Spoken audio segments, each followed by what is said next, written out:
Got a little bit of weather today, huh? Yeah. Oh yeah. No riding. Yeah. Well, we tried. Yeah. And it's not that, it's a dry rain. You know, it's not that bad. Yeah. It wasn't really shivering. And before it hit, we got to spend some time on the Reckoning. Yeah, we got a full day yesterday on it. Yeah. So pretty unique bike from Evil. Oh yeah. So a couple years ago, we saw the following, their first 29er. And before Kevin Walsh from Evil rode that, he didn't really like 29ers. And He was pretty much anti, wasn't he? Yep. And then he blew his own mind. And he said before he even got done with his first ride on the following, he had already conceived the Reckoning. He was like, we could go so much further with this. And I kind of think they did. This is that. Yeah. Yeah. This is definitely pushed to the limit, I would say. Not in a bad way though. No. Yeah. 160 mil front and rear. And I remember when I saw, they're doing a longer travel 29er. I'm like, oh, cool, they're going to do a 140 mil 29er. But yeah, 160. 160. Yeah. Yeah, definitely a different thing. I'm usually kind of like, past couple of years, I'm like mid-travel 29er is kind of the sweet spot for me. But after riding the Yeti 5.5 yesterday and this one, I'm kind of thinking, wow, if you're not compromising that much when you're climbing and you're getting more and descending, why not, you know?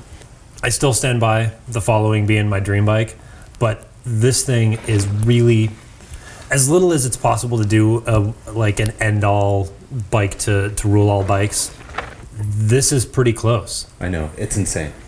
Like the feeling you have going downhill on this bike is so crazy. I mean, it's so similar to how it feels when you're on a big bike, when you're on a downhill bike. It's just the wheel is glued to the ground. You're just like, can maintain so much speed. It just eats everything up on the trail. It's wild. You can make so many mistakes as well. It's like, it doesn't matter what line you pick through all those rock gardens. Some of them had those holes in the middle of them, and it's just like, you can daydream and just shred through all of it. Yeah, it's so crazy. But I made all the technical sections on our test loop on the climbs. Yeah.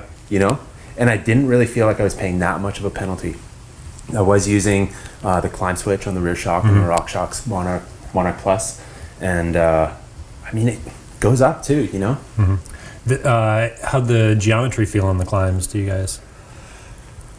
I was surprised. Yeah, I didn't notice it that much, really. I wasn't thinking about it that much. You look at the seat angle just visually, and it looks like it's got such a slack seat angle, but it's actually, when you look at it in relation to the bottom bracket, it's not that slack. It's actually quite steep, so you're in a good position to climb, It's a tricky thing because they have such these conflicting features, like the big wheels, the long travel, and the short chain stays, like 16.9 inch chain stays on a bike with these numbers. It's amazing, but kind of something had to give. So they have this wonky actual seat angle. So I think this is a reason why sizing is key on this bike. You need, I did a lap on the medium just because it was all we had that day. Pulling the seat out puts you way over the back of the wheel, so sizing is pretty key because of that. But it gets you all those other numbers, so it's totally worth it. Yeah, absolutely. Speaking of numbers, so there's a build kit on offer right now. What are we looking at? So the bike we're looking at right now was $6,900, and that's with the Exo-1 Eagle. That's with the Lyric RCT3 in the front, Monarch Plus RC3 in the rear, the E13 carbon rims or E13 carbon wheels that I think we all dig, and those E13 tires, which were kind of nice to have in the rain today. Yeah. So really good build, but the frame itself, frame alone goes for $2,900, which I think in the scheme of things is pretty good. I feel like you could smash enduro races on this. Certain courses where it's just like big steep straight aheads. That could be, chain guide could come in handy for that type of stuff. Yeah, it's a long bike. This one is 47.5 inch wheelbase on the large, so it's on the long side. It's kind of. It didn't make it unmanageable though. I didn't think. It felt really stable when you got it up to speed, and then that rear suspension, the way it's reacting to everything that you're coming up on, it's really confident descender.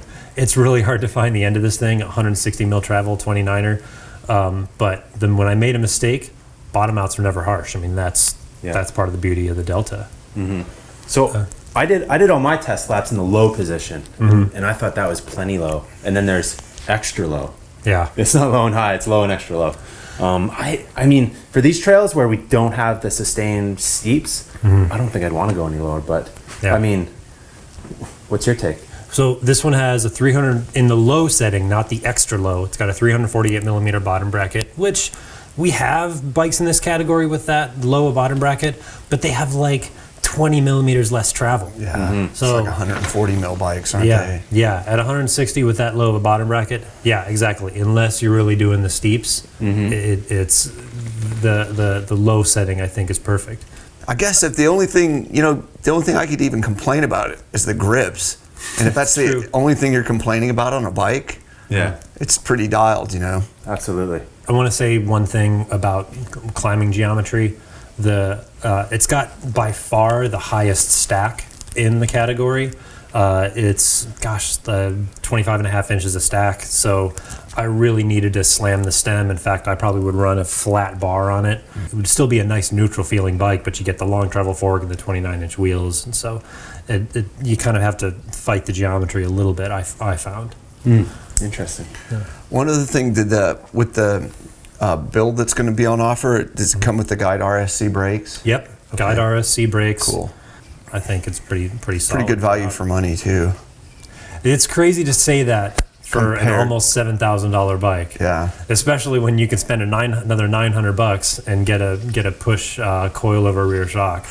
I mean, it's definitely up there, but man, there's nothing like it. Yeah, super unique bike. There's so much evil to spread around the world, man. Spreading evil. That's what we need to do. Bike magazine, spreading evil Around the since world. 1994.